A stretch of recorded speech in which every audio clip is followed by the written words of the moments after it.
필연적으로 실패할 것이라는 말은 사실 굉장히 강하고 자극적인 그런 표현이잖아요. 뭐 오늘 어제 오늘 이제 민주당 내에서도 이제 많은 반박이 좀 나오고 있는데 이거를 이제 진정성 있는 내부 비판으로 봐야 됩니까? 아니면은 좀 이렇게 내부 총질로 봐야 됩니까? 유시민 작가 계속해서 본인이 충심이다, 본인이 진정성이 있어서 이재명 대통령에 아껴서 이렇게 얘기한다라고 소위 참칭하는데요.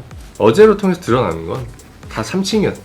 그리고 저는 이게 더 나아가면 저는 굉장히 위험한 범죄, 스토킹 형식의 언어가 될 수 있다고 생각합니다. 내가 너를 위해서, 내가 널 사랑하니까 계속 이런. 저 이거 데이트 폭력입니다.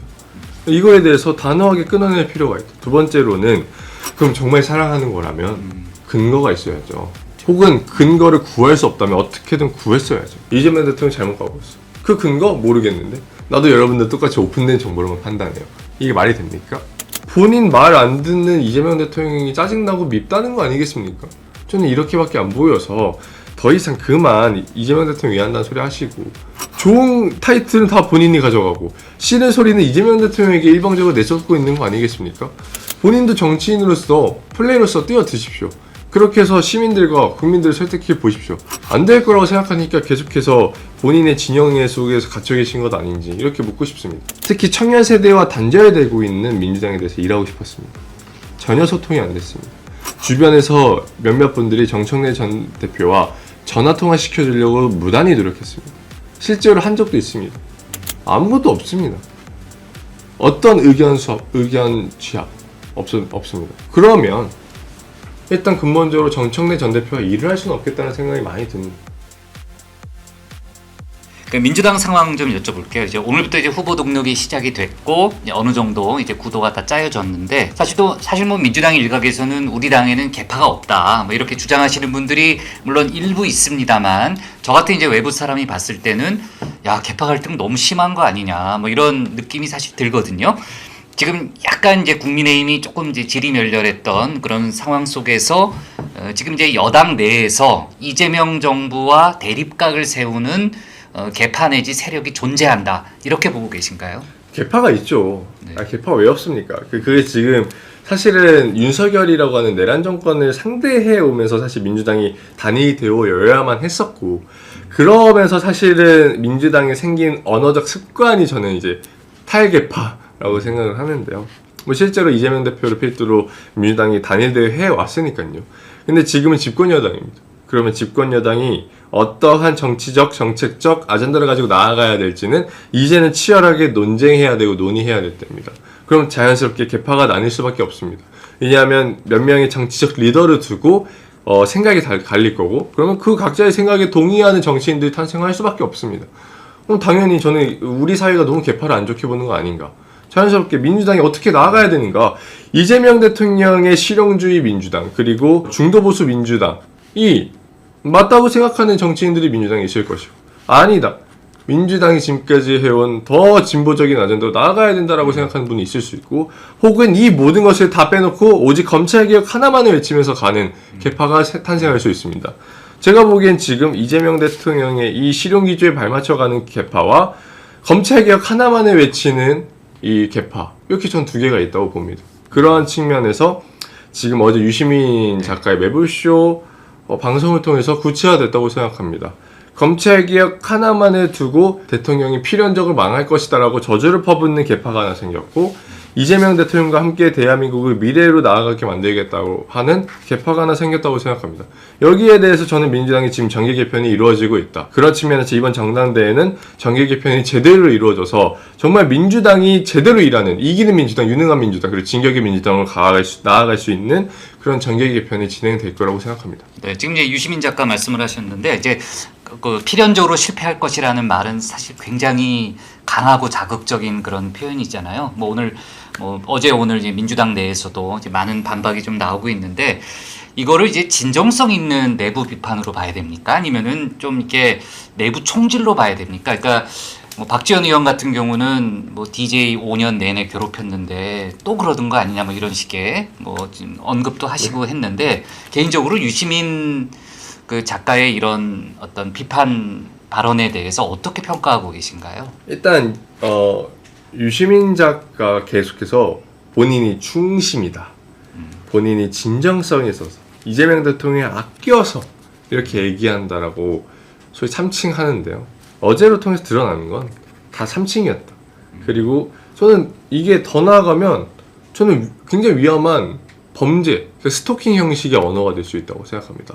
내가 너를 위해서, 내가 너를 사랑하니까 계속 이런. 저 이거 데이트 폭력입니다. 이거에 대해서 단호하게 끊어낼 필요가 있다. 두 번째로는 그럼 정말 사랑하는 거라면 근거가 있어야죠. 혹은 근거를 구할 수 없다면 어떻게든 구했어야죠. 유시민 작가라고 하는 정말 지적 책임성이 부과되는 뭐 저같이 촉법 평론가는 다른 뭐 본인이 생각하시기에 본인은 직접 책임성이 부여되는 평론가라신 그러면 취재하셨어야죠. 이렇게 유시민 작가라고 하는 정말 한때는 레거시 언론과 또 레거시 예능들에서 비중 있게 다뤘던 지식인이라고 하는 분이 근거는 없는데 그런 것 같아. 이재명 대통령 잘못 가고 있어. 그 근거 모르겠는데 나도 여러분들 똑같이 오픈된 정보로만 판단해요. 이게 말이 됩니까? 그런 측면에서 이거는 더 이상 사랑이 아니고 충심이 아니고 진정이 아니다. 그냥 본인 말 안 듣는 이재명 대통령이 짜증나고 밉다는 거 아니겠습니까? 저는 이렇게밖에 안 보여서 더 이상 그만 이재명 대통령 위한다는 소리 하시고 아니 진짜 그럼 본인이 주장하는 세상을 말씀하셔라. 정치평론 뛰어들겠다고 말씀하셨잖아요. 그럼 뛰어드십시오. 뛰어들어서 또 때로는 정치인으로서 다시 한번 활동해 보십시오. 늘 실패하셨지만 이번에도 실패할 거라고 생각하지만 본인이 생각하신다면 뛰어들어야죠. 이재명 대통령에게 미키아벨리 얘기하면서 좋은 거는 본인이 싫은 거는 뭐 법무부 장관 시켰다고 말씀하시던데 그럼 저 본인 유시민 작가도 좋은 타이틀은 다 본인이 가져가고 싫은 소리는 이재명 대통령에게 일방적으로 내쫓고 있는 거 아니겠습니까? 본인도 정치인으로서 플레이로서 뛰어드십시오. 그렇게 해서 시민들과 국민들을 설득해 보십시오. 안 될 거라고 생각하니까 계속해서 본인의 진영의 속에서 갇혀 계신 것 아닌지 이렇게 묻고 싶습니다. 네, 지금 뭐 방송을 직접 하시니까 지금 그 영향력이 큰 유튜버들 사이에서도 어떻게 보면은 아주 살벌한 또 그런 언어 전쟁들도 좀 벌어지고 있고 뭐 김어준 씨를 포함해서 또 그 반대편에 또 비판하는 그런 세력들도 있는데요. 요즘 벌어지는 그 범 여권이라고 그동안 이제 분류돼 왔던 그런 유튜버들 사이에 이런 좀 전쟁 뭐 이런 공방에 대해서는 어떻게 개인적으로 보고 계신가요? 이익 싸움이죠. 누가 더 선명하게, 누가 더 강성의 목소리를 내서 누가 더 돈을 많이 벌 것인가. 그 이상 이하도 없다고 생각합니다. 조금 다르게 보시는군요. 정치하고는 어떤 경제적인 문제하고 좀 연결시켜서 보시는 것 같고요. 그다음 당 대표 선거 좀 여쭤볼게요. 지금 이제 5분의 후보가 나왔고 이제 내진표는 다 짜여졌는데 그 중에 함께 조금 이렇게 정책이나 이런 것 결도 맞고 함께 좀 도모하고 싶은 그런 후보가 있으시다면 어떤 후보를 예로 드실 수 있습니까? 우선 저는요. 제가 민주당 평당원 최고위원에 도전했었고 결선까지 올라갔었습니다. 그때 딱 하나였습니다. 이재명 당대표의 민주당도 성공해야 된다. 그렇기 때문에 일해야겠다 라고 해서 도전했습니다. 그 다음에 결선 갔고 정책위 부의장이란 당직이 부여됐습니다.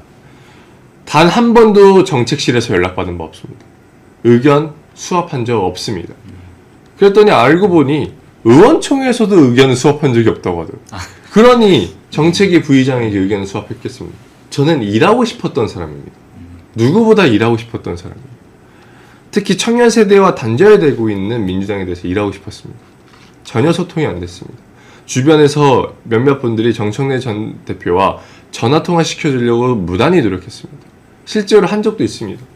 아무것도 없습니다. 어떤 의견 수합, 의견 취합 없습니다. 그러면 일단 근본적으로 정청래 전 대표가 일을 할 수는 없겠다는 생각이 많이 드는. 가장 결이 안 맞는 후보는 이제 정청래 전 대표고. 네. 그럼 그 다음에 가장 결이 맞는 후보 그저께인가요? 그 김민서 후보가 2030 청년 토론회를 열었습니다. 토론자로 불려갔습니다. 청년 최고위원 후보로서 2명이 불려갔습니다.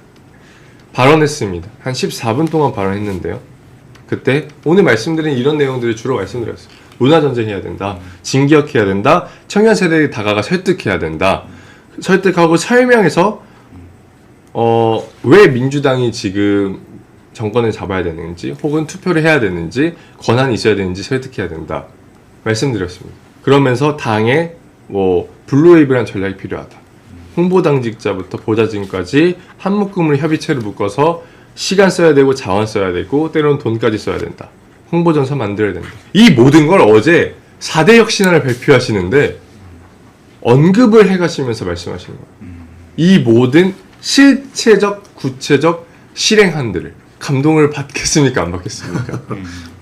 일하고 싶은 겁니다, 저는. 그러면 일할 수 있게 만드는 정치인, 당대표 후보와 함께 갈 수밖에 없습니다. 그래서 저는 어제부로 네. 선명하게 네. 김민석 당대표 후보와 함께 가겠다. 네. 결심하게 됐습니다. 결심을 하셨다.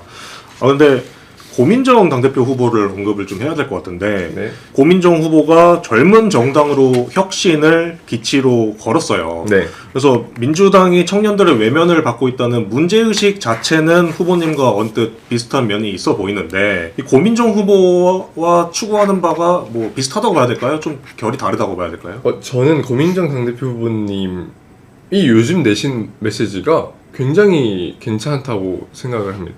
그래서 좀 시간을 두고 네. 천천히 알아가 보면 좋지 않을까. 네. 알아가 보겠다. 왜냐하면 우선은 사실은 지금까지의 모습에 있어서 고민정이라는 정치인에게 불신이 있습니다. 과연 이재명 당 대통령에게 정말 도움이 되는 분인가? 에 대한 의구심이 있습니다. 저희 입장에서.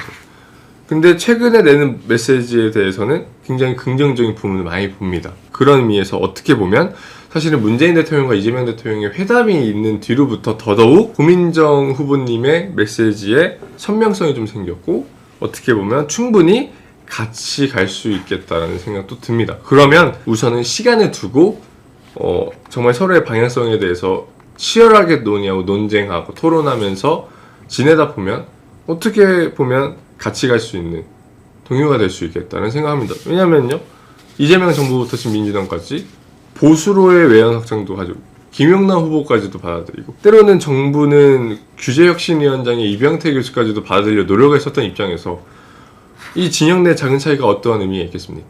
그렇기 때문에 정말 대한민국을 더 낫게 만들자라고 하는 그 공통적인 방향성 아래에서라면 충분히 저는 지금의 메시지대로라면 긍정적인 부분이 많이 보인다고 생각합니다. 알겠습니다. 지금 앞에 답변에서 많이 녹여주셨는데 이 최고위원 후보로서 비전이 뭔지 마지막으로 좀 들어보고 마무리할 수 있을까요? 지금 우리 민주당이 해야 할 길, 그리고 나아가야 할 길은 명확하다. 진격의 민주당이고 이기는 민주당이고 유능한 민주당이다. 세 가지의 목표를 이루려면 뭐가 필요하냐? 최우선 과제로는 문화전쟁이 필요합니다.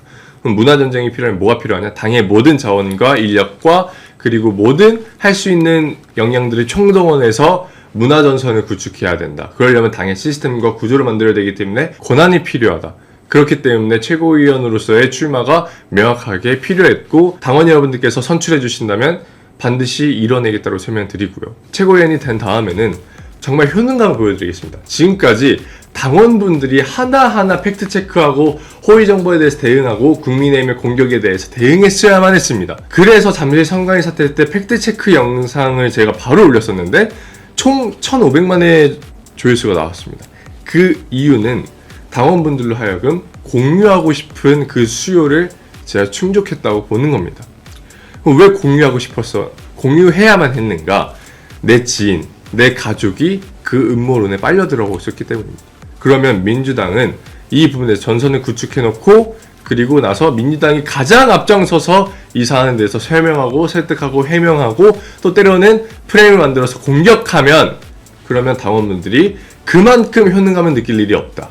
그래서 반드시 최고위원이 돼서 이재명 대통령께서 지금까지 정치인으로서 그랬듯 효능감으로 증명드리는 그리고 가장 어리지만 가장 마음에 들고 가장 똑부러지고 가장 유능한 그런 정치인이 되겠다. 이렇게 약속드릴 수 있겠습니다. 지금 지도부는 이재명 정부에 대한 어떤 공격에 대해서 뭐 수세적인 걸 넘어서 무대응 수준이다 이렇게 보고 계시고 지금 후보님은 문화전쟁이라는 내가 가장 잘하는 걸 더 잘하려면 이제 권한이 필요하다.